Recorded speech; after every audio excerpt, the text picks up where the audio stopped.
This podcast may contain disturbing content for some listeners. It's intended for mature audiences. Listener discretion is advised.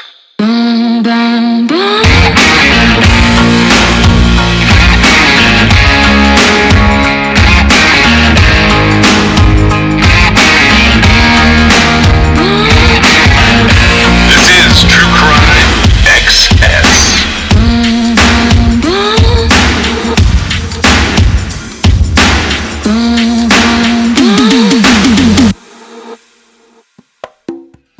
Dude, Go ahead. I'm trying to wrap my head around a couple of things. And now I'm even more confused, but Well, so where we left off was Alex Chesney by John Kelly and some of the detectives related to this. John Kelly's the guy who developed the Maine South Woodsman profile, and I think he called him the Maine South Woodsman because he couldn't pronounce Worcester, Massachusetts, which is where the Woodman of Worcester is operating. Okay, so they connect this guy, Alex Chesney, who we've now talked about for 2 episodes, which he really doesn't, in my mind, warrant even that, except for the fact that he is considered to be a serial killer. And I honestly think that, like, part of the problem with that, when you name someone as a main suspect in a serial killing, is sometimes you end up cutting off the resources to investigate those serial killings. Because, like, why do you need the resources if you know who it is and you just can't prove it yet? Eventually you'll get the evidence and that guy's in jail anyways. I don't think that he is necessarily the Maine South Woodsman, but you brought up some really good points sort of off the mic, and now I'm going to bring them on the mic. And that is, so first of all, these 5 deaths are not necessarily related. They may be related in chunks. They could sort of be completely unrelated deaths.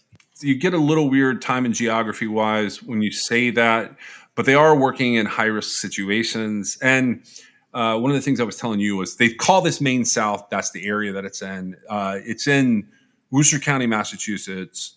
The specific cities we're talking about for the first 3 bodies is Marlborough, Massachusetts, and Hudson, Massachusetts. And as I sort of spelled out for you, there's thousands of people that live in Maine South. All of this takes place, like, so you have context for it, like within less than a mile from a major highway, less than 2 miles from 2 major highways. I could see the first 2 bodies being related and then the 3rd body being separate and the 4th and 5th completely unrelated to anything that we're talking about here. But they want to call him the Maine South Woodsman. They've given it this profile. They've attached a person of interest in terms of Alex Chesney.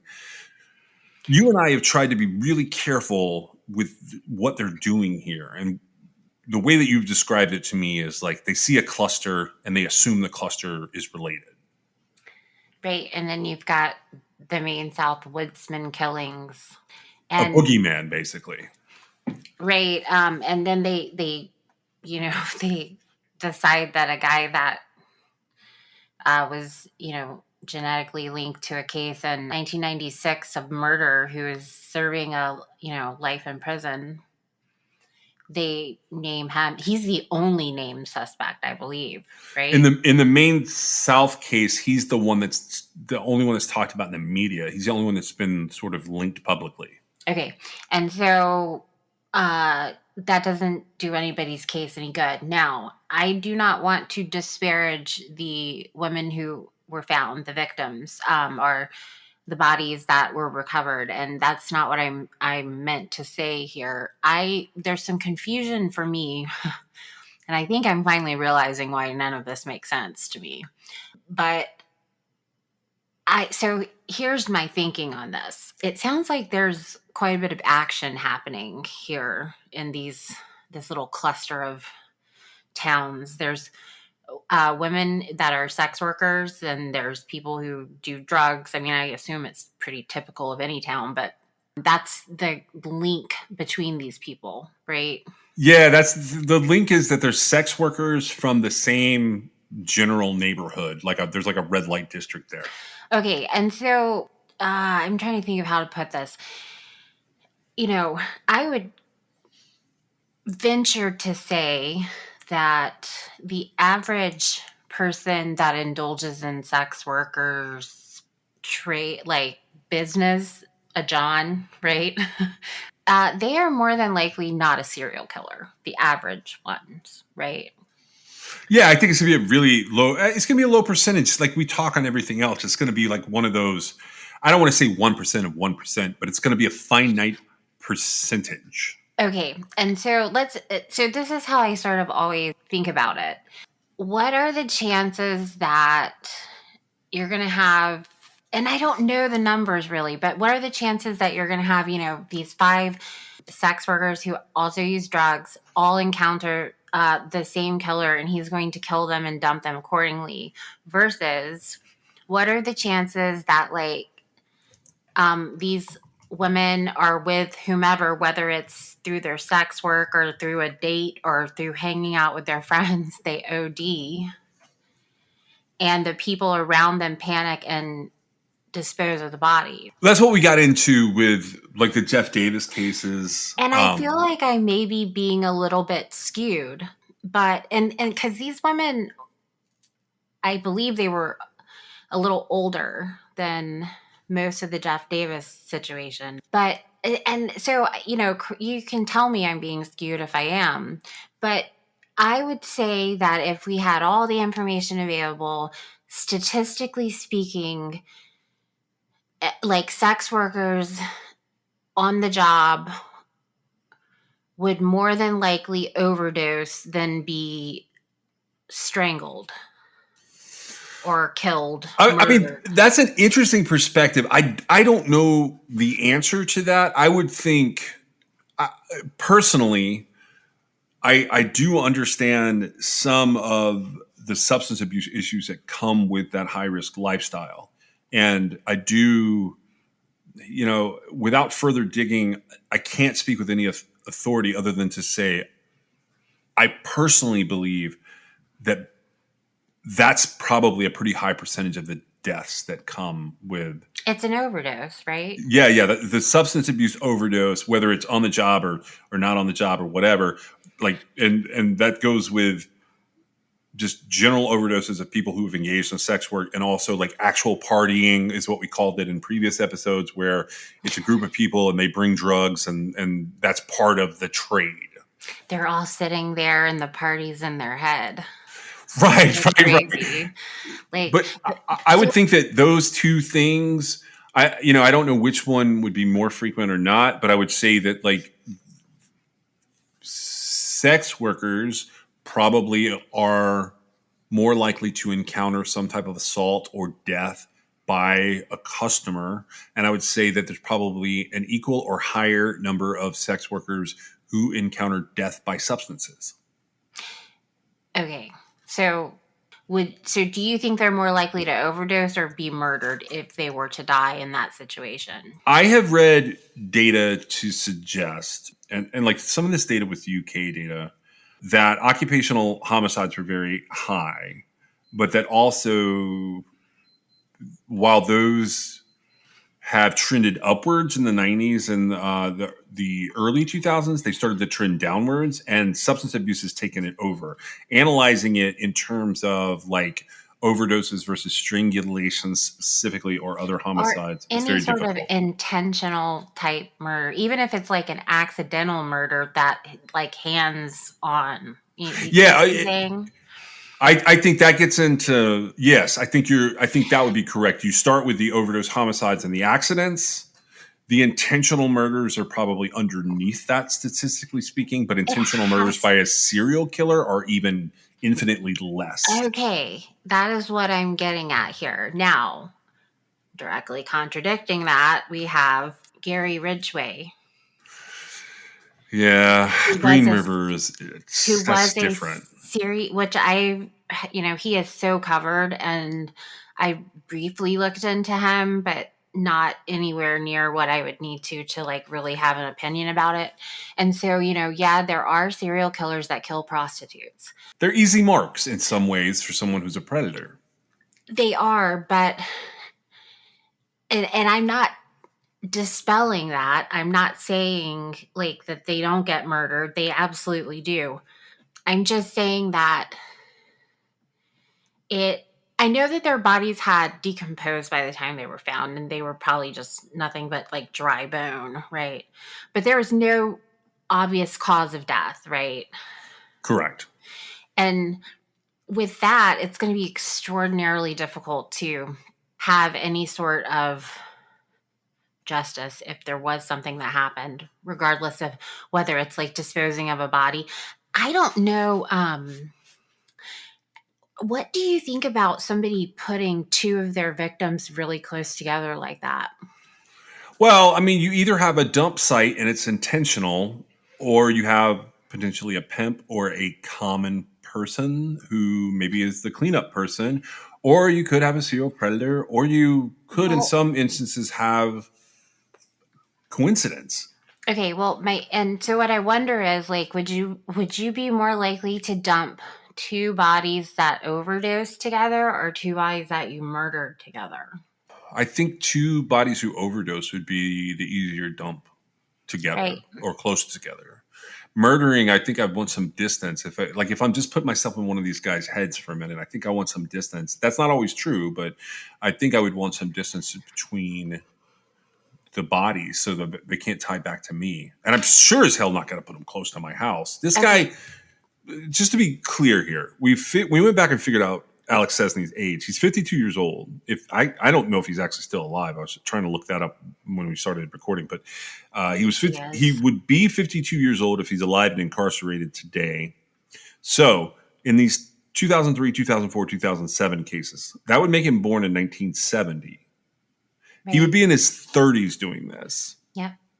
I don't think you go to where I don't think a 30-something-year-old is going to be dumping bodies close to where they live or where they have lived. In my mind, not multiple bodies. A body, I would believe, but this is like so. The reason you asked me, why does he come up? One of the reasons he comes up here is he is in close proximity to the first two bodies and where they're found, and sort of close proximity to the third body. But they're in closer proximity to a highway than they are to where he lived. Right. So it's not as close as like it could sound like it is.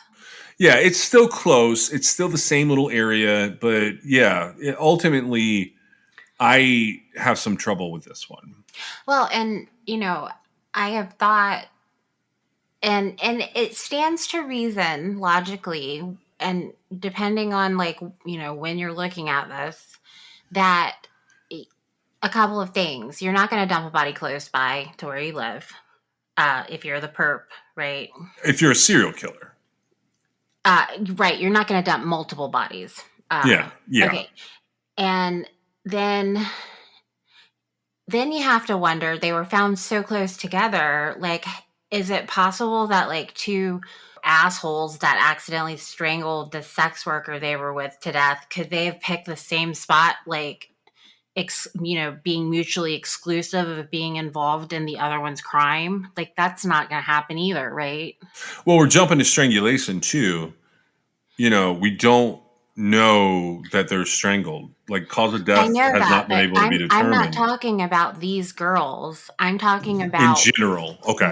so you've got some situations here, right? You've got a location where you've got two known sex workers who were also drug users, according to the information that's out there. Okay, that's what connects them. It's the only two things that connect them, as far as I know. Right? Yeah. Okay, so but it doesn't have to be these two girls specifically. Okay, I'm just saying that that's the only connection. These aren't like friends or sisters or whatever. Not that we know of. No. Okay, and so you've got two women who are found within a very short proximity of one another. Months after they respectively disappeared, and so how did those two bodies get there? Well, more than likely, if they were on a job, they weren't together, they were dumped separately. By all accounts, I can't imagine them ending up together because of when they went missing, right? Yeah, there's a variation in Okay. time. And so, what are the chances that it's going to be a serial killer using the same spot to dump them? That's highly unlikely. Okay. I think. And also close to their own either previous or current residents. Correct. I don't see that happening at all. Well, Now, if you have these two women who have been out separately on, doing their work with random Johns who something happened and they died, what are the chances that, if they, that two different Johns not associated with one another dumped girls at different times in the same spot like that? It's unlikely. yeah, it gets difficult to rationalize that logically. Right. And so let's say it's the same guy. Okay. So he sees one of the girls, whichever one went missing first. He sees her, something happens, she dies, he dumps her. Okay. And then it happens again, he dumps her. Right. I mean, what makes the most sense there? Nothing makes sense of this case. It doesn't make sense to link Alex Sesney to this, in my opinion. Which, back to something you said in an earlier episode that when we were covering these bizarre series of cases, you said what's been done recently on these cases. And so you could look at it from the perspective of, okay, they're not in a hurry. This guy's doing life, right? Yes, you could look at it that way, but Okay. I haven't been looking at it that way. Yeah. So, okay, he's doing, to be clear for a second, he has been doing life for the murder of Teresa Stone in Fitchburg. So that's 45 minutes sort of north and west of Marlboro. And that's in the 90s. That's a separate case. But, okay, I stumbled across some interesting nonsense. You know how when I start digging, I come across things and I sort of try and make them make sense. You said, did they have something in common? Were they sisters or friends or whatever? What they had in common is they were varying age moms who were working in the sex trade. But I did come across like a weird thing from 2016 where a body is found in Hyde Park. And I haven't brought this up with you, but I'm going to bring it up here because I'm interested in your opinion. It's very short. It's reported out of Massachusetts by a woman named Charlene Arsenault. It says she worked for the Patch staff. I don't know how accurate that is, but I do know the case is accurate. And she's reporting this on February 23rd of 2016. The remains of a person found more than 20 years ago in a wooded area of Hyde Park have been identified as a Fitchburg woman. This is from the Boston Police Department and the Suffolk County District Attorney's Office. So we're in a different jurisdiction that is north and west of this, Marlboro area down here. Milagros Alvarado was last seen alive at the age of 37 in Fitchburg, where she lived in June of 1994. 2 months later, in August of 1994, Metropolitan District Commission workers found her badly decomposed body in the Stony Brook Reservation with no identification or other clues to her identity. An autopsy here revealed she suffered blunt force trauma to the head and she'd been murdered. Investigators scoured missing persons reports, circulated descriptions of her clothing and presumed appearance, conducted a dental exam, and posted facts in nationwide databases, and they were unable to come up with an identity. With no known family to take custody of the remains of Milagros Alvarado, in March of 1995, she was buried as a Jane Doe in Fairview Cemetery in Hyde Park, about a mile away from where her remains were discovered. In 2014, using federal grant money earmarked for cold case investigations, the cold case squad of the Boston Police Homicide Unit and Suffolk County District Attorney Daniel Conley's office sought to exhume the unidentified remains for DNA testing in hopes that identifying her could help to identify her killer. The exhumation was allowed, and Boston police criminalists extracted biological material from which they developed a DNA profile. That DNA profile was submitted to the National Missing Unidentified Persons System through the University of North Texas for Human Identification, also known as NamUs. And last week, in February of 2016, police and prosecutors were informed of a familial link to samples separately provided by members of Alvarado's family in 2015. This identification evidences the commitment of the Boston Police Department and the Suffolk County District Attorney's Office to seek justice for the victims and survivors of homicides. This is a quote from Boston Police Commissioner at the time, William Evans. I commend the work of those involved in this case and hope that this new information brings us one step closer to solving this crime. Because Alvarado was last seen in Fitchburg and the circumstances of her death remain unknown, Boston police are working collaboratively with the Worcester County District Attorney's Office, the State Police Detective Unit, and the Fitchburg Police Department on the investigation into her homicide. For more than 20 years, Miss Alvarado's family was waiting and wondering if they would ever learn what became of her. And today, they can at least give her the dignity of a burial under her own true name. And with the public's help, we hope one day to give them the satisfaction of seeking justice on her behalf. So this woman goes missing at the same time as Teresa Stone from Fitchburg. It was about 2 years earlier. Okay, so it's roughly 2 years ahead of her 1996 murder. So in 1994, she went missing is what the article said. Yeah. So she goes missing. She's 37 years old. Do we think she might be related to this? Now, there's more information available out there about Millie is her name. When was she reported missing? So Millie she disappears on June 20th of 1994. In July of 1994, Wanda, Millie's sister, has the last interaction with her. Millie calls and says that she's coming to see her. Wanda has just given birth to Millie's, niece or nephew, but Millie never arrives. Sometime in July of 1994, Michael, who is Millie and Wanda's brother, he gets called into the Fitchburg police station to retrieve some of Millie's belongings from a drug bust on a street called Rollstone Street. 5 men are arrested at the scene where her belongings are found. Michael believes that these are the men responsible for Millie's death. Which it doesn't say whether she was dating or... No, none of that information has been publicly released that I can find. But that goes to part of what you were saying, but it presents a new dimension here. It took so long to identify her, but they did do a good autopsy on the remains they found. And even though they were decomposed, they have her cause of death in her autopsy report down as a beating. Yeah, beating's got to be pretty bad. But... So show up like that is what I'm saying. So the reason I bring her up here is because they brought in Worcester County to specifically investigate it, right? Well, that's part of it, but also Teresa Stone is from Fitchburg. Milagros Alvarado is from Fitchburg. But this becomes a new thing I hadn't considered.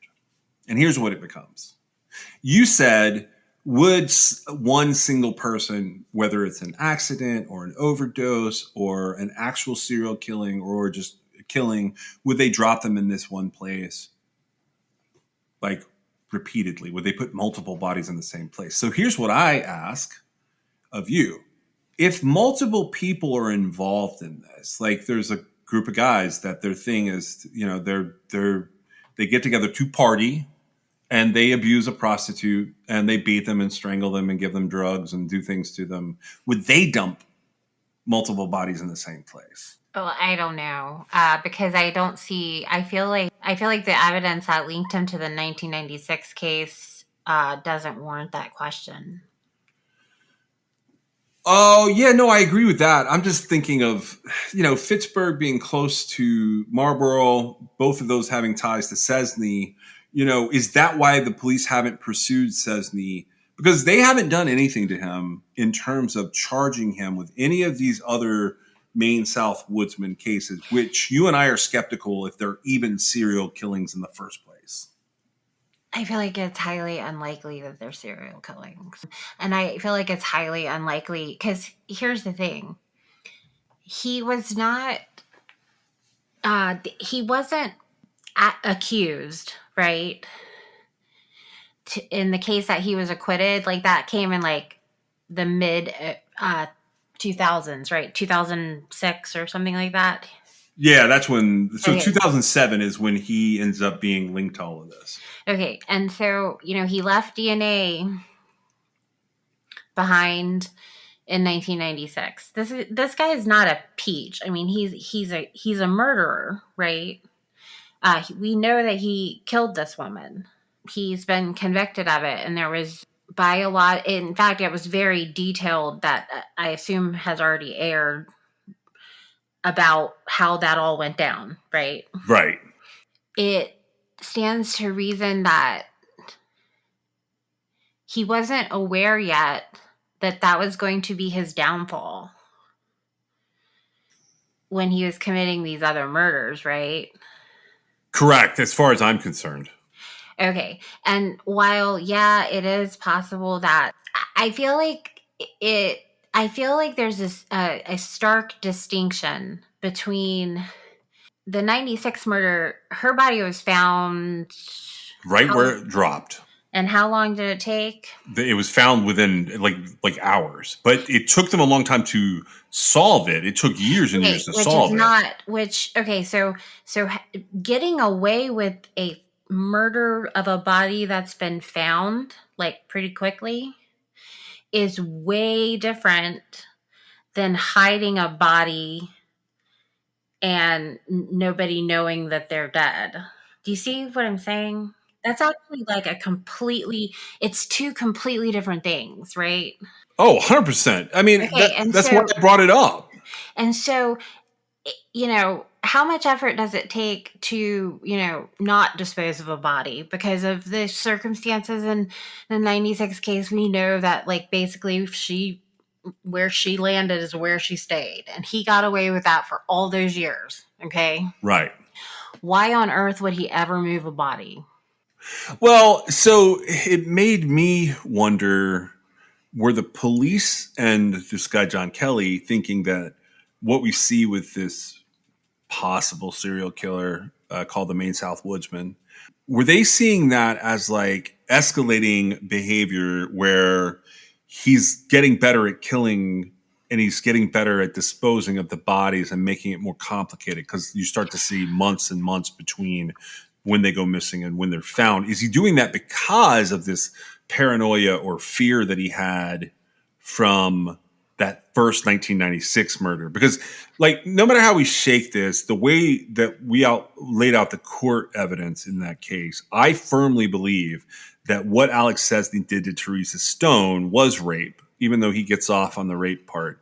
As far as he raped and murdered her. Yes, absolutely. And I think that the description, without me seeing the crime, the description of the crime leading to these injuries and leading to the blood loss for him and her that ultimately gets him caught and convicted, that is a very seriously violent crime.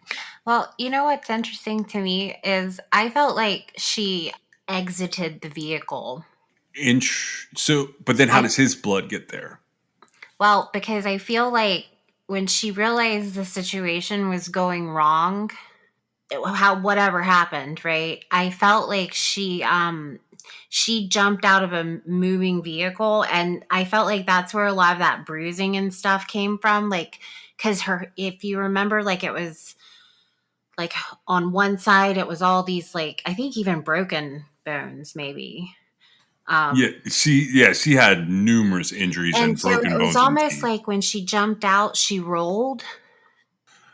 And it seemed to me like the reason he ended up being bloody, she wasn't quite dead yet. And he then, like, went to where she landed and killed her. And in that, there was a struggle. But the injuries she had, to me, they didn't, I don't feel like, I mean, he's responsible for them because she was trying to get out of a moving vehicle that he was driving. But I really felt like that's probably just the way that they were read off, because, you know, you were reading it and I was listening. And to me, it sounded like it was consistent with somebody having Exited the vehicle. I jumped agree. out. Okay. Yeah. And so, but then I was like, well, but that doesn't make sense, because how did her underwear never go back up, right? And how is it like Because he rapes her after she jumps out of the vehicle. exactly? Yeah. And so I finally got, but so he was pissed. She's half dead anyway. I mean, she's hurt herself jumping out, right? Badly. And then, you know, and so how much of a, so does that make him a violent murderer? Well, so here's how I would. Yeah, I mean, yeah, it does. But I see what you're saying. You're saying that maybe the beating isn't from him. So we know she died by strangulation.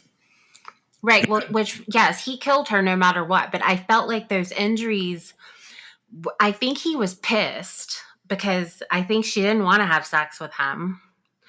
And he took issue with that for some reason. I don't know, right? But there was something that escalated and it went from good to bad, or it went from like okay to bad, right?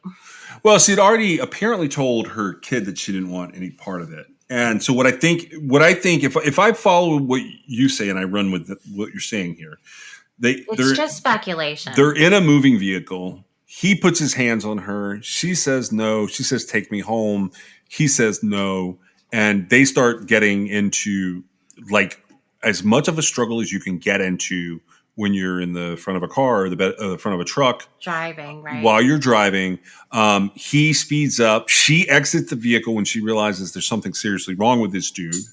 He circles back around, parks, walks over to her, sees that she is injured. That could even be where the broken teeth and the clavicular and the other body injuries come from. He punches her. He jerks her pants down. He rapes her there. He leaves her there. I would say, probably, punches her again at the end. That's how we get the final position with the blood drops and everything. And he just leaves her for dead after he strangled her. Well, I think he killed her. I don't think that when they left the bar that was the plan, right? I feel like she was just, working a job, right? Right. I believe her daughter said she joked about going to the employment agency, or said she was going to the working day employment agency. Well, yeah, and her daughter was like, she might have been, going to make some money, which, they explain all that in the record of the opinion, citing the record of the case. And if you listen to all those injuries, I was trying to figure out how on earth anybody did that to her, right? Because, I mean, if you read it and you think about what I'm saying, I think you'll probably understand too, because the injuries were very distinct, right? And I felt like she jumped out of the vehicle. Now, I feel like when it started, she wanted to make some money and he wanted to partake in her services, right? I don't feel like he said, I'm going to go find me a sex worker to kill tonight, right? I don't think that happened. I think that it was something happened, conflict. She jumps out. She hurts herself, but the reason she hurts herself is because he wouldn't stop the car and let her out, right? And I may be jumping to a bunch of conclusions here, but regardless, he's still responsible for it. But he's so ticked off that now, like, he's going to pay to have a good time, right? And now all of a sudden he's got this whole situation happening and he's pissed. We find ourselves in this position time after time where, like, okay, with this guy, I believe that you're correct and that he got into a situation with Teresa Stone. He pushes her out of the car because of like whatever back and forth they have. I totally agree that's what happened here. My problem with that is then this other Fitchburg unidentified body is identified years later. I don't think she's going to be his. And I don't think, like, with the way that he sort of gets caught with the Reservoir Motel rape and escape situation, do you think this guy is going to be any kind of like multiple killer? It's possible that he's a multiple killer, but he's what I have commonly referred to as an asshole as opposed to a serial killer, because I don't see that motive, that underlying motive. Because we're talking about situations where basically he's not getting his way, right? And he loses his temper. And Right, but the that's killing's not the goal, right? It's a consequence. that's all it is. It's a consequence of him. Like, he doesn't go into the situation saying I'm going to kill somebody. He's looking for, companionship from either, girlfriends or sex workers. And that's how I've seen everything that has specifically been attributed to him. Now, keep in mind that his rape conviction was eventually overturned, right, from the 1996 case. Right, that one's kicked, right. Okay, and I feel like, which is fine, it doesn't matter. He's still found guilty of first degree murder, but I never heard anybody mention anything about the possibility. Because if she jumped out of the car and then he assaulted her, that is rape, right? Oh, yeah. I mean, ultimately, I think it is rape. It wasn't proven rape, but I'm with you. You're basically saying this guy's goal was the basic. Companionship. And as long as they went along with him, he wasn't going to kill him. So that, well, okay. I think I'm operating in a different space.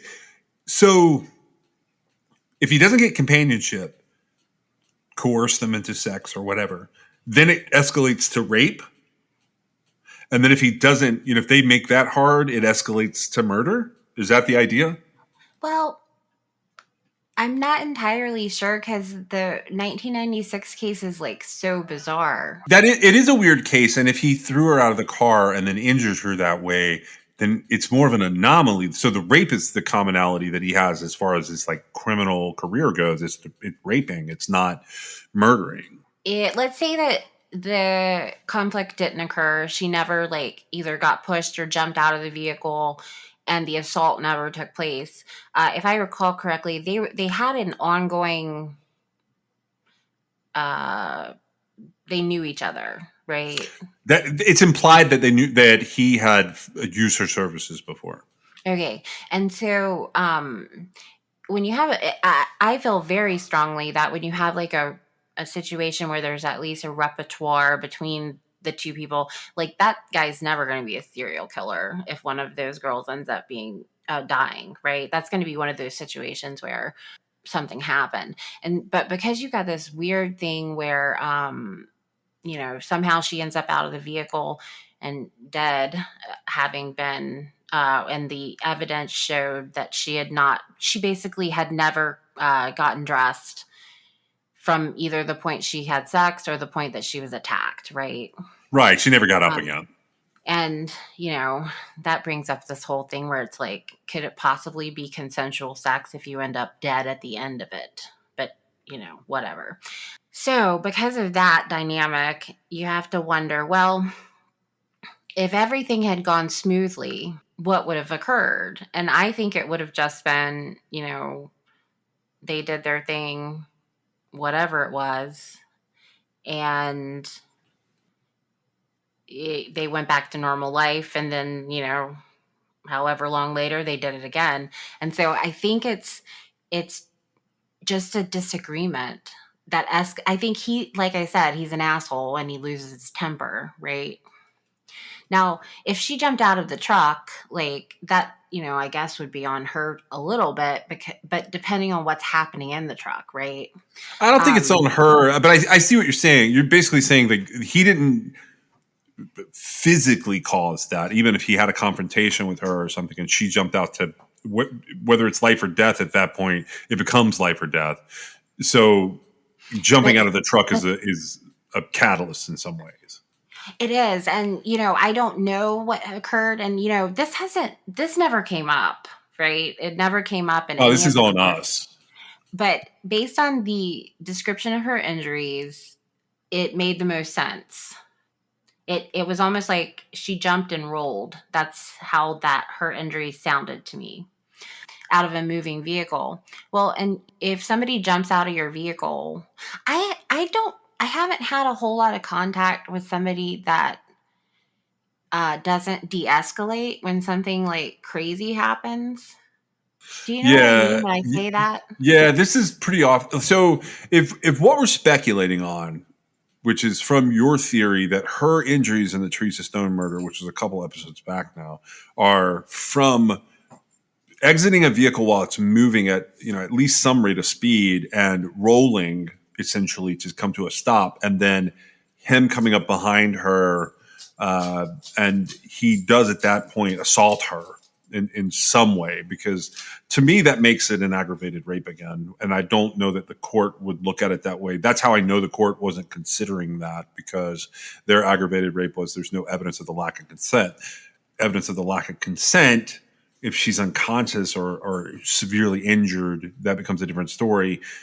He gets injured somehow, and then The blood is found. the blood is found where she laid. But that's very different than all of these woodsman's murders that we brought up to begin with, right? When you, from what we know, because these bodies It have been is moved. entirely different. So either he had some kind of like miraculous escalation as a serial killer, which is possible, or he's not related to the Woodsman murders. I I don't think don't he's related. Do you? I don't think he's related, and that's like my whole point and sort of pointing all this out, because you've got to think about the motivation, and it I don't know that I'm explaining it accurately, but to me it's just so different. No, It's it so is, because those people in those other situations where the bodies are so carefully disposed of, it wasn't about companionship or the sexual assault. It was partly about the sexual assault, but it was really about the murder. great, and we actually don't have much evidence in, I think, let's see, maybe 3 or 4 of the cases, that there was actually a murder. Yeah, because that's what you had led off with originally. Was you were talking about the different, and this has come up in multiple episodes this year, where there are different ways that people sort of get left in a situation that looks like a body dump that's not necessarily a body dump based on murder. Body dumps can happen because of accidents, overdose, manslaughter. Like there's a lot of things that could go on to lead to someone disposing of a corpse. And that's the whole reason that we have different charges about desecrating a corpse. And essentially, if you hear in an article, a documentary, a news media release where someone has been charged of like unlawful disposal of a corpse or desecration of human remains or some related charge, it's because they put the body someplace you're not supposed to put bodies. Trunk of a car, wooded area, they tried to bury it, they wrapped it in a carpet and threw it out. All of those things they lead to charges of basically concealing or desecrating, concealing a death and desecrating a body. Yeah, it's really hard for me to get my head around why people do things Yeah, like you just that. call emergency services. That's what they're for.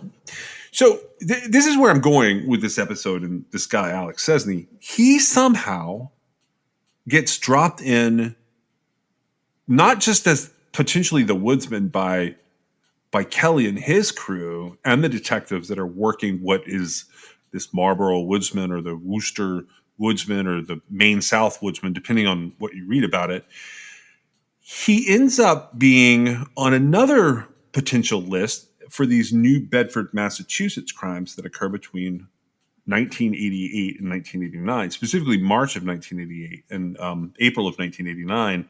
They happen along Route 140. And this is the New Bedford highway killer that he ends up getting tagged into, which also does not fit him. So let me just say this so I get it out of the way.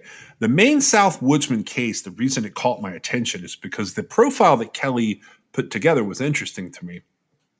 Not because it sort of resembles Alex Sesney's life if you make it fit, but because his profile fit Israel Keys. The way that he described that person reminded me of Israel Keys. And I had some haunting words before I get into this New Bedford highway killer, which is definitely not Keys and definitely not Alex Sesney. The reason that Kelly's profile for the Maine South Woodsman stuck out, and we've come back to it all this time later, is Israel Keys said that the Northeast was his stomping grounds. And he was referencing Vermont, New Hampshire, New York, and Maine. I wondered at one point, like, could he be someone like the Maine South Woodsman? The truth is, the Maine South Woodsman probably doesn't exist. That is probably not a serial killer. I think it's certainly not Alex Sesney by any stretch of the imagination. And I feel like their focus on him has kept the cases from being solved. I think their focus on him and the focus on the cases being definitively linked, I think that's what keeps them from being solved. Because I look at, okay, and I'm out in speculation land, not approved by anyone looking at this. Wendy Morello reminds me of a case that, like, I would go, that sounds like Israel Keys. This is a prostitute that's picked up in Massachusetts, and she ends up in a container. She's the one that ends up in the trash container. Mm-hmm. But the only thing that's really interesting there, it's not super far to look at on a map, but she gets dumped in York, Maine. That part was interesting to me because if you remember, he would talk about these cases where he would pick someone up in one place and take them to another place after he killed them in another place. That would fit what's being said there if you look at Wendy Morello's case. So she was interesting to me, but I don't think there is a Maine South Woodsman or a Woodsman of Worcester or a Woodsman of Marlborough or whatever. I don't think he exists. So I went back and I pulled up the New Bedford highway killer. So this is an unidentified serial killer, which is kind of, rare for the Northeast U.S. He theoretically had, depending on which list you look at, 9 victims or 11 victims. And somehow they decided Alex Sesney could potentially be this guy. But that would make him 18 years old. So he's born in 1970. These killings start in March of 1988. I can't imagine a fresh 18-year-old, 17, 18-year-old killing at this level. Have you ever, I know that people can start killing young, but have you ever, imagine an 18-year-old being able to get away with 11 bodies? That sounds crazy, doesn't it? Well, especially based on how everything sort of plays out, because you have to keep in mind, eventually the problem is he's reported for assault or attempted assault or whatever it is. And that's how his DNA starts out and gets linked, right, to the 96 killing. And so, no, I don't think that when you're in a situation where, however many, your 20th victim is going to get away and report you for assault, that doesn't make any sense. No. It sounds crazy to me that they would even throw his name in the hat. Well, he's the only one that they've been able to even try to make it make sense, right? It doesn't make sense, except I will say this. If you don't have if you're not super analyzing, the true crime story element of it, they can make the narrative sound really convincing, right? And by they, I mean anybody that's trying to. I could convince you that this was that he was responsible for all of this, right? But I'm not going to, because if you look at the details, that's where the differences lie, I think. I haven't seen anything from law enforcement where this makes sense as a serial set of crimes to me. The Meaning only the thing is, Wooster thing. It's just who the victims are, their occupation, the fact that most of them they were known drug users. It's a sort of smallish area, or it's a it's centrally geographically located, even though the one is up in Maine. But, you know, it's the same type of girls getting killed. And they can't even say it's the same type of way they're dying because of the way the remains are found. No, they don't have it. I haven't seen anything that links it. Like, and I basically seen undetermined causes of death on all of them, but the one that's 8 days, and that wasn't super helpful as far as determining if there is a woodsman. Because even then, she's so far away in terms of not being in the same area. Like, she starts to not even make Didn't sense. didn't she leave with somebody? Yeah, And they she was wearing a chef's coat, or a there chef's was a coat was chef's over her. There's a chef's coat that's found with the body. Talking about with Wendy. Yeah, her case is totally solvable. It's not going to lead to any. I think that the major holdup there is that they were so busy trying to leak it to this guy that they didn't do the basic work of following, the leads, because she left with somebody. Yeah.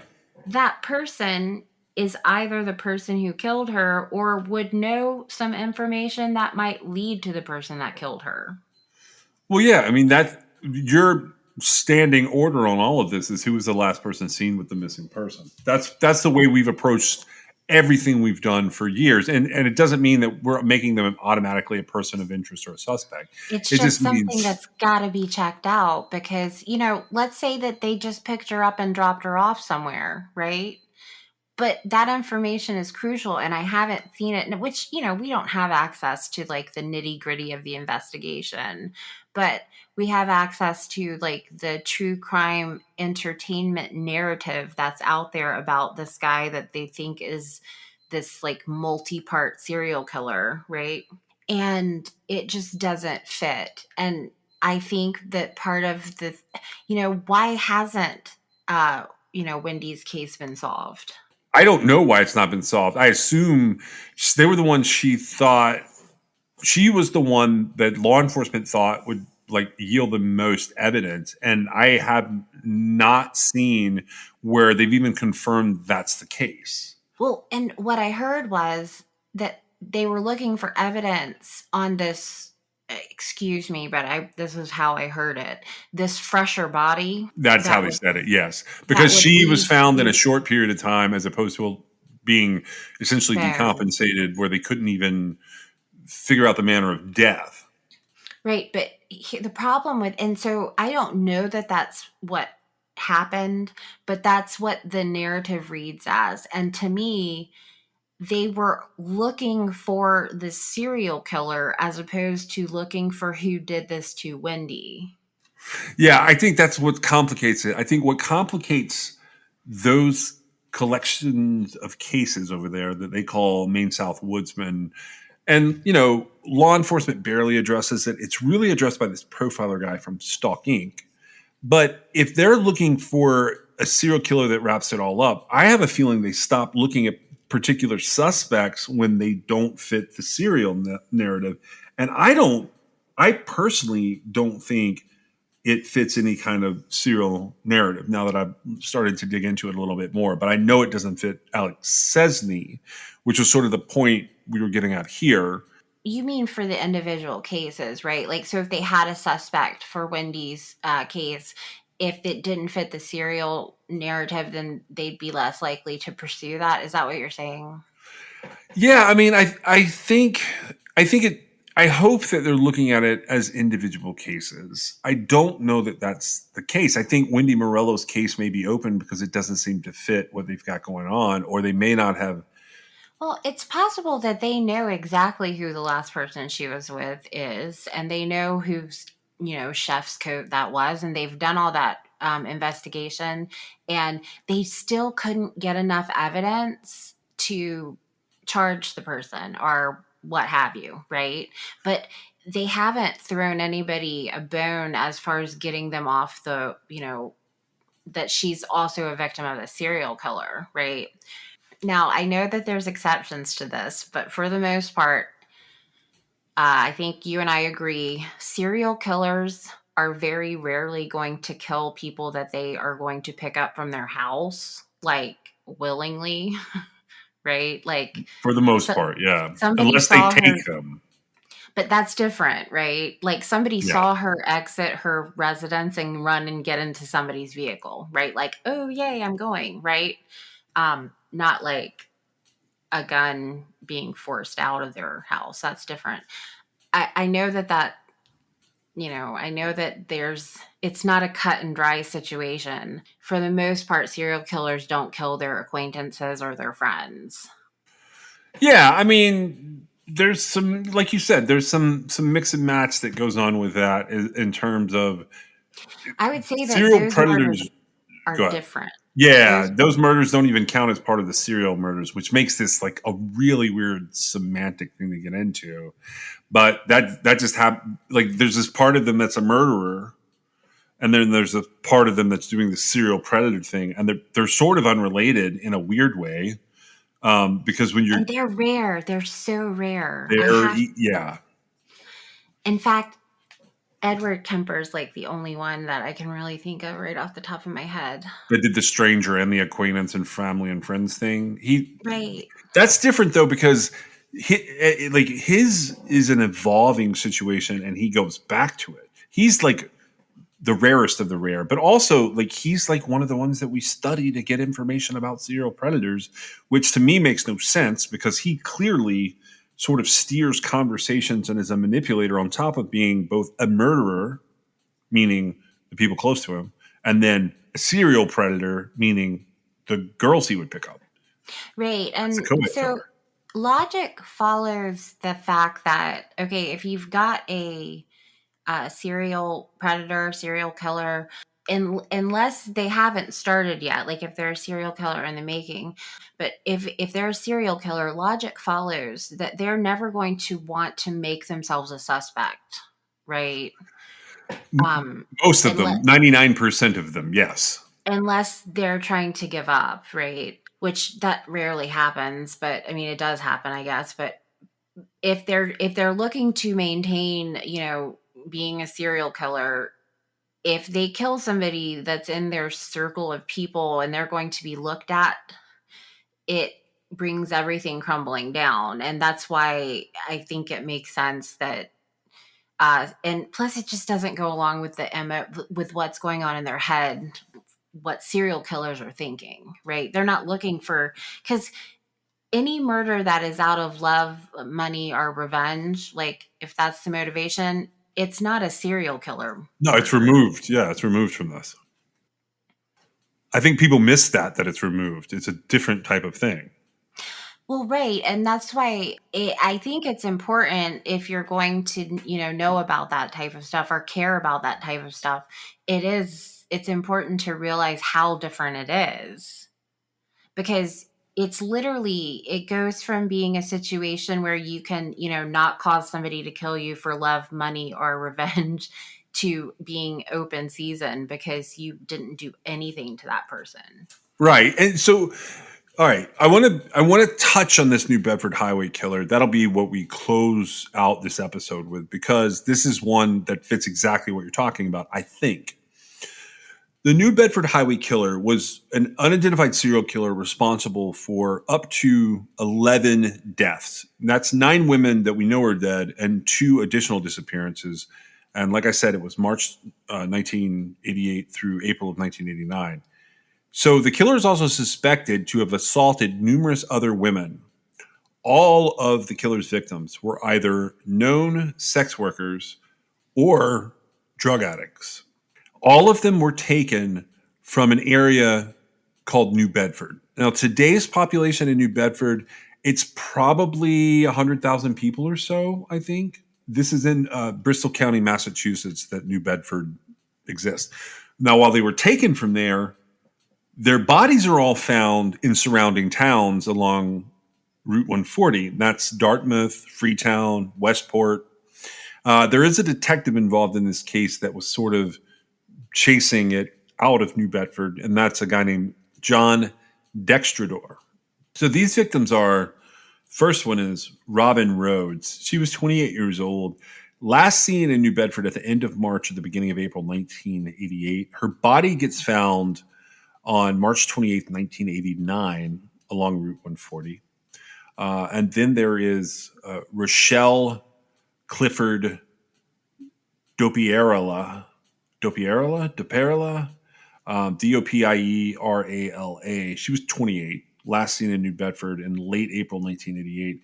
Her body was found in December 10th, 1988, along Reed Road, a couple miles off of Interstate 195. And then there's Deborah Lynn McConnell. She was 25, last seen in New Bedford, May of 1988. Her body was found off Route 140, December 1st, 1988. Deborah Medeiros was 30. She was last seen in New Bedford on May 27th, 1988. And her body was found July 3rd of 1988 along Route 140.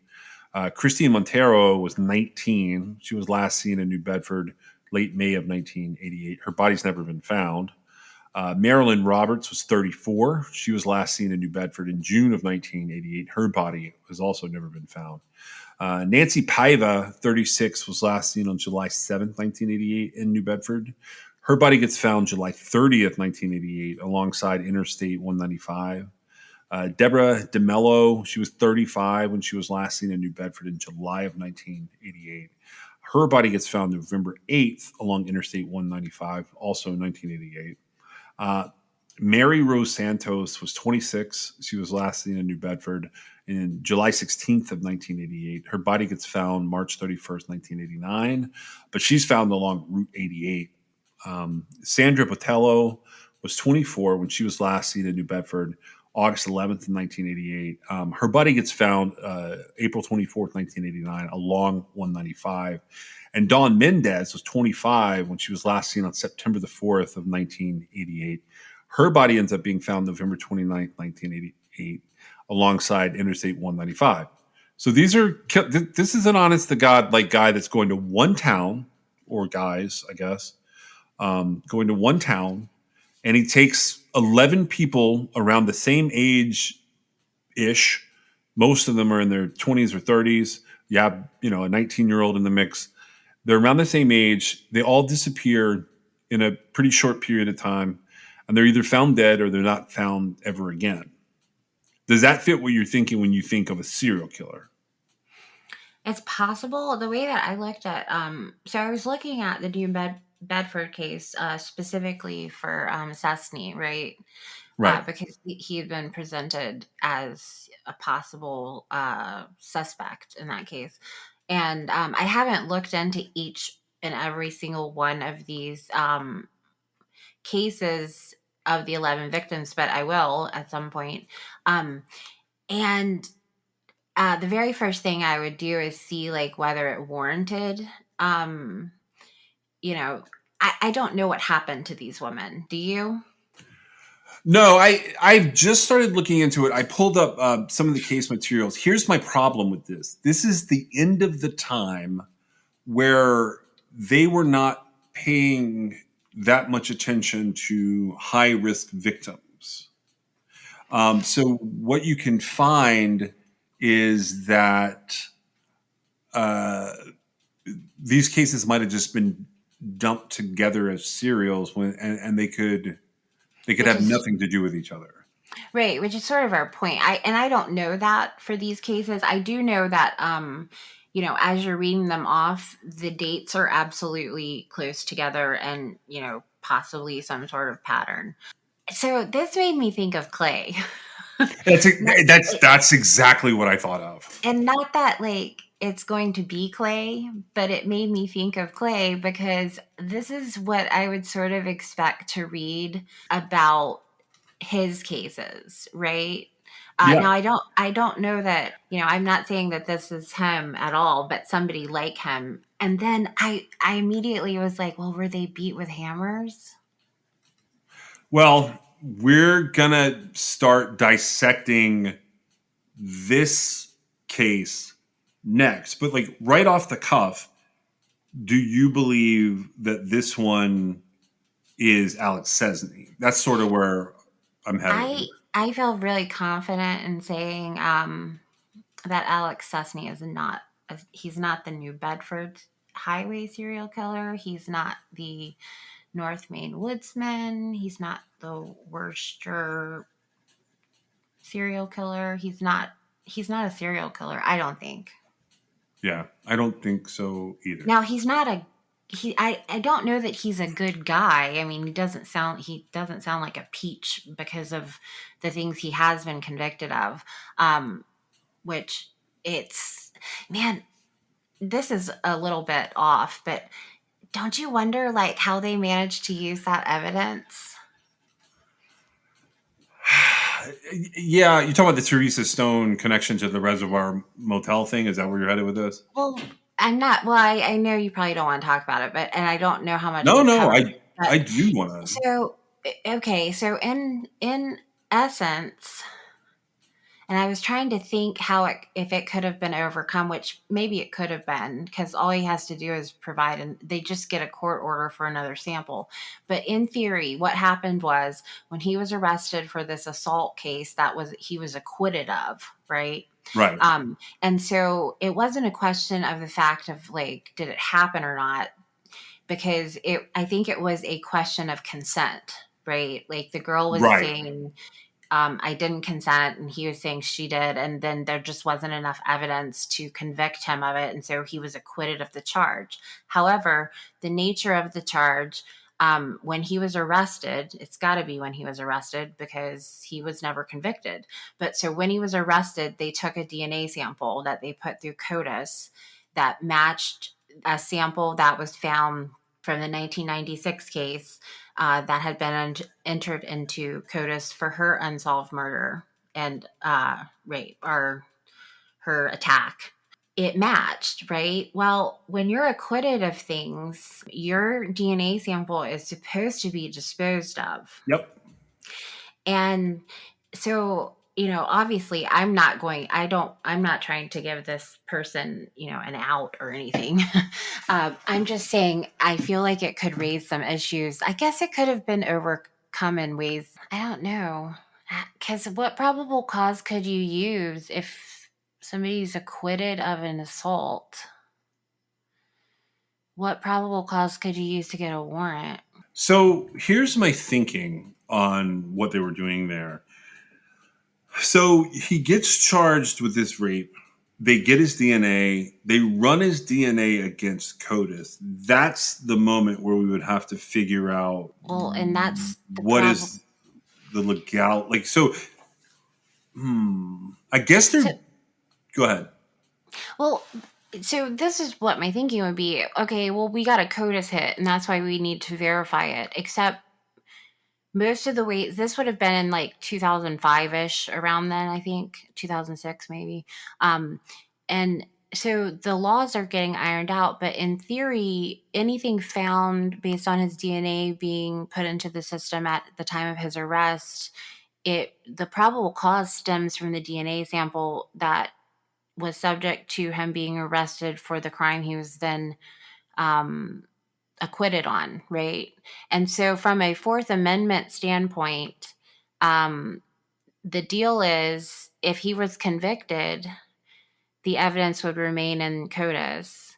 But having been acquitted of the crime, like the states can't have everybody's DNA in one place by force, right? Like, and so having been acquitted of the crime, he no longer fell under the category. Did he have another charge for something else that he was perhaps found guilty of? No, that's the thing. So, as soon as he was acquitted, he was arrested that day, that moment, for Teresa Stone's case. Oh my gosh. And so I don't think I've read some of it, but it's a lot because this has spanned over years and years and years. And the very first thing I see with this type of case is the fact that it has spanned this long and they have not arrested him, right? Right. I mean, he's in jail for first degree murder based on the 1996 murder, and his rape conviction was overturned, but his murder conviction stuck. And He did have a previous abuse assault conviction that stemmed from the rape of a 16-year-old girl. He had another arrest that didn't result in conviction. That was the one where the victim died. Maybe it was because of the first conviction. His The older conviction, mhm. I would buy that. Because that's the first thing I thought, because it gets into Fourth Amendment issues when you've got DNA that goes into CODIS that then comes back out of CODIS. There's been situations that have happened that have led to the legislation in different states making laws that require, whether you're, because, okay, you get arrested and then you either stay in jail if the crime is bad enough or if you don't have money to bond out. But in the meantime, you've just got charges. You've been arrested and you've got charges. And until you go to trial or plead out, you're not guilty of those charges, right? Not yet. And so once you're found guilty of the charges, then you have now been convicted of a crime, right? Well, the conviction of a crime is where, in theory, you would lose that Fourth Amendment right to not have your DNA be in there. And I guess they do it at arrest, and it's based on pressure because parents of children or young adults that have died have gone to their legislation and said, hey, if you guys had DNA samples from all these people, it would have made a difference, right? And so legislators work for the people, and they've made it so when you get arrested initially, your DNA goes in the system. But the laws, as far as I know, once you're acquitted of the crime your DNA went in for, it's got to be kicked out of the system because it's a Fourth Amendment violation otherwise. So that's very hairy territory. I'm sure it was explored by all the attorneys that dealt with that case, and I Oh, probably yeah. just missed something. But I found that to be really interesting because without that arrest, he never would have been connected. It's got to be from that case, I guess. And see, I also don't know because it's state by state. Like each state gets to have their own rules for that kind of thing. Yeah. The thing is, I don't think you're wrong, because I think if it's from the previous conviction, why didn't they find it before? Because his other convictions are much earlier. So if they're using that may be the way they got around it, was it's supposed to be already run and it wasn't run. So it could be that it's not a Fourth Amendment thing. It's actually like they're playing catch up on a backlog type of thing. Maybe. But It would be the massive. See, that's the other thing, though. It would apply at the time of the conviction. Like they could pretty easily get a warrant to go. Like if this guy's already been convicted of one rape and he's suspected in this other one, it'd be pretty easy to get his DNA with a warrant. I guess, but it seems to me like, and this is, again, I'm not saying what he did was okay, but from strictly a legal point of view, the states can do whatever they want as far as putting arrestees charged with certain offenses DNA in the system, but the constitutional Fourth Amendment requires that if you're acquitted or the charges are dropped or whatever, that those samples be backed out, and because it's otherwise it's an unreasonable search, right? Yeah, no, I totally agree with you there. I just think in this instance there would have But the been. probable cause all stems from the stuff he was acquitted of, though. But I don't want this guy to get out. I mean, he killed this woman. I have no doubt. Yeah, he did. So what we're going to look at next is we're going to dig into this New Bedford thing and see if he could have possibly had anything to do with that, which I kind of already know the answer to, but I still want to look at it. And I want to give you a source to look at related to that case to see what you think of it. So that'll be the next place that we take this sprawling saga of the serial killer who wasn't. Thank you for joining us. We are sponsored by LabbratiCreations.com. You can check them out at LabbratiCreations.com, and you can still use the code CRIMEXS for a fun pop pet portrait of your own pet. You can also reach us on Twitter, Instagram at TrueCrimeXS, or you can give us a call if you know anything about any of the cases that we're talking about at 252-365-5593. You can also reach us at Gmail at truecrimexs@gmail.com, and you can check out our website at www.truecrimexs.com. We'll see you next time.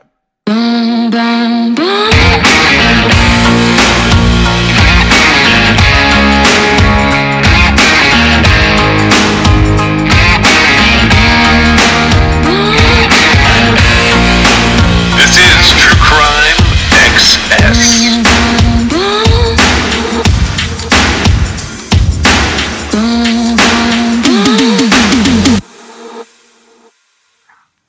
So sometimes I do dumb things and sometimes I do dumber things. So today, Meg is actually, she's probably waiting on this episode to come out.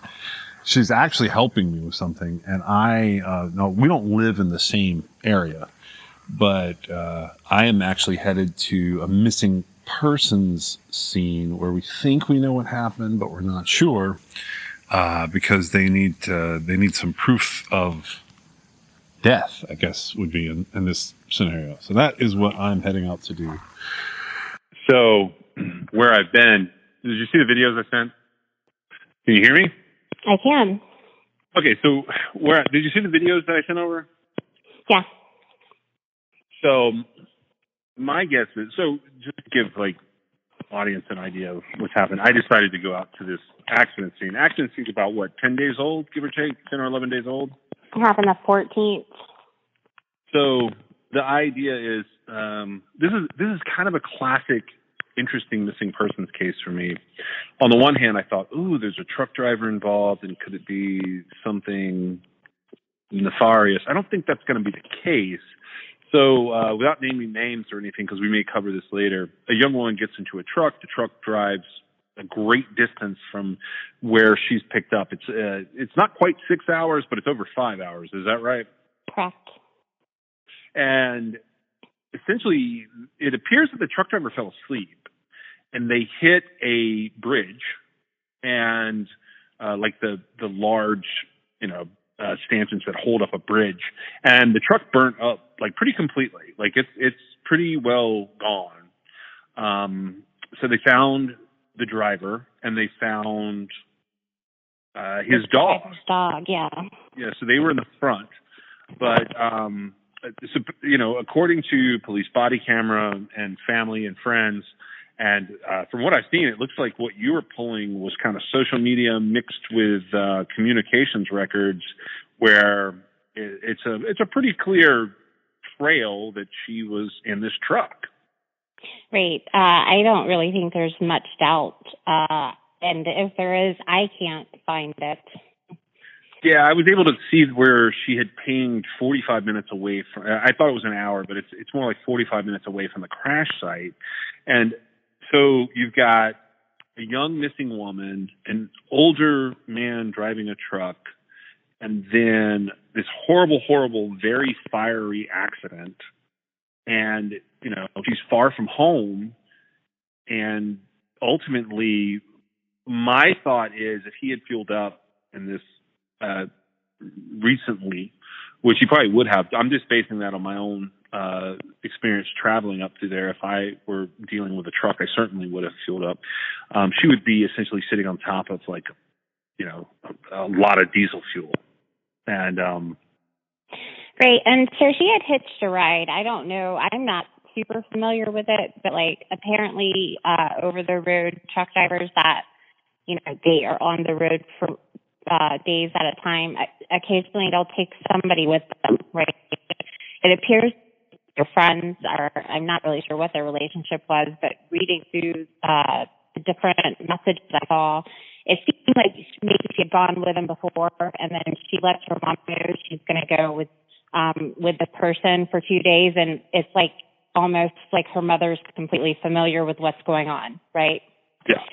And so she has no affiliation with the truck driver except she was just riding with him, and no affiliation for any sort of whatever he was hauling or whatever was happening there. And so it becomes this issue because, nobody knew to look for her initially, right? Yeah, right. And there were no obvious signs of her, which I almost disagree with based on like the pink blanket and the flip-flop that was found. Yeah, her personal belongings were definitely at the scene, and looking at the crash photos coupled with the news photos, coupled with what people have put online, there's definitely sort of evidence she was there, and she's on a police body camera that's about 4 hours from the crash site. Right. That's correct. They hadn't completely identified her, but they did identify the fact that this man that died in the truck crash, he wasn't cited, but like he was parked somewhere he shouldn't be parked, and a police officer interacted with a female in the cab of his truck. And, obviously, without other information, all the circumstances lead to that with her, right? There was some question about the truck driver missing a call from the young lady that was riding with him at some point in time. And somebody mentioned that, maybe they had stopped somewhere. I think it was about 40 minutes before the crash.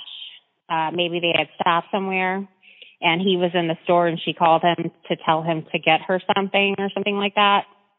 I haven't seen that kind of completely hashed out, but there's records indicating that the truck driver was on the phone with several different people over the course of that short trip. I mean, it is a long trip, but it's also a short trip. But they confirmed, that there was a female in the truck with him. I think leading all the way up to like maybe an hour before the crash. And so it doesn't seem like she got out anywhere. And based on the rest of the information I was able to read about, because her family has put out the communications they have her, trying to bolster the credibility that she was in the truck. And based on everything I've read, there's no reason for her to hide or want to, not be found if she were to have been out of the truck, right? She would have let her mom know at the very least, it seems like. I agree with you. I think they were pretty blunt with me when I asked like what I could do to help. Like basically, like I'm not saying it verbatim, but I get the impression there might be some kind of custody issue here. Like the missing person had children, and they're worried about some kind of problem. I don't know that for sure, but they basically said, if you can find a tooth, if you can find a bone, if you can find anything. But from what you and I have put together and what we've seen here, and we may cover a little more of this later on, I don't think there's going, and I told you this, and I don't know this part 100%, but I don't think you're even going to find teeth from the heat of that fire. And I had sent you kind of videos and photos of what it looked like. It was an incredibly intense fire. But well, my only suggestion would be that based on the situation, that they make sure all the remains that they had labeled the truck drivers, that they should make sure they're all his. Because if there was one human body discovered, now granted, I don't know where her location was versus his location or whatever, right? In the vehicle is what I mean. But from what you've sent me, there's no way that she's just like, somewhere, her body's somewhere not being found. That seems like it would be really obvious. Yeah, the whole reason I went out there are a couple like nooks and crannies, and like I've seen some weird stuff in those bridges before, because this is a huge interstate bridge. Like the bridge itself is 4 lanes across. So there are places that something, let alone a human body, but anything from a crash could be thrown. But the way that I got the message was, they were looking for people that knew the area and could look along in the brush. But I don't know if you saw in that last video I sent you, there's not really any brush there. I mean, there's some sunflowers and these patches, and I guess there was a couple of DOT workers out there sort of looking around, and I assume they're doing the same thing that I was thinking when I went over there this morning, and that's looking in the last couple of places. And I even considered, like, if she were to be hit by another car, because this is a major interstate. This is going to be really busy no matter the time of day. You're going to see a lot of cars and sort of dragged away. I checked that out, but after 10 days, there's not going to be much left to find if something like that happened, as horrible as it sounds. But the truth is she's in the sleeper cab. She's basically sitting at what would be the flash point for the fire, because she's going to be sitting on top of a lot of flammable materials that they use to make those sleeper cabs comfortable. And then underneath that, you're going to have diesel tanks. And that's going to basically, if she didn't get out at the last stop, which we have no reason to think that she would have done that. She had no ride back home. So yeah, it doesn't. They're very friendly with each other in their communications. It doesn't seem like it's anything nefarious on his part, which that's always my first interest, is like, did we find something here? Are we the first to grab onto some kind of craziness? But it wasn't. I don't think that's going to be what it was. I think ultimately what it's going to be is just a really tragic accident where I think the key is going to be, like you said, looking at all the remains, or going and sort of digging through what they cleaned up. Because when they do a debris cleanup like that, it basically goes, it has to be treated like it possibly has hazardous materials in it. So there's a potential that she's in that. Right. And I think I think the biggest problem from the jump of this investigation was just that I think maybe a presumption was made that it was a driver and his dog, right? And the fact, I don't know that they looked a lot harder. I don't know that it would be common to look a lot harder, right? Based on the fact that, most of the time it's a truck driver. We're probably fortunate that they even found the dog, right? But it seems like, with knowledge that she was in the truck, I think in the very early parts of cleaning up the accident, they may have did a little more, due diligence in trying to find another body. But at this point, like you were saying, they've cleaned everything up and they've done whatever it is they do with that material. And it's basically just a bunch of rubble, right? Oh yeah, it's not even, most of it, unless you get like real specific with your examination, you're not even going to know what most of it is at this point. The fire changes the identity of most of the objects surrounding the crash to begin with, but then also what few things were strewn along the roadway, they get scooped up, and all of that stuff gets put together. And honestly, this is not a super mysterious thing. It doesn't get a huge investigation. What it gets is sort of looked over to make sure, like, all the key components match what the investigators I'm guessing this is Highway Patrol and the Department of Transportation. I could tell you that the accident was bad enough that it closed the bridge for a significant period of time. I saw the news. There was a news report, and they were talking about how the bridge was structurally damaged, so they had to do quite a bit of work to restore it. Yeah, and like when I drove by there today, they've actually replaced like a lot of the items along the roadway that sort of keep people from running up on the embankments and whatnot. They're brand new. They're like still silver right out of the package. But I just thought this was a really interesting example of how a missing person could stay missing and there not be foul play, really. Yeah, I would really highly recommend the family get an attorney, because I'm not so sure that there's not enough evidence for her to be declared dead, even if it takes a little while. There's quite a bit of evidence she was in the truck. So, and if, if her identity continues to go unused for a certain amount of time, there's going to be enough there to have her declared dead, whether they find her DNA anywhere or not. Yeah. All right. Well, that's all I got for now.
to satellite.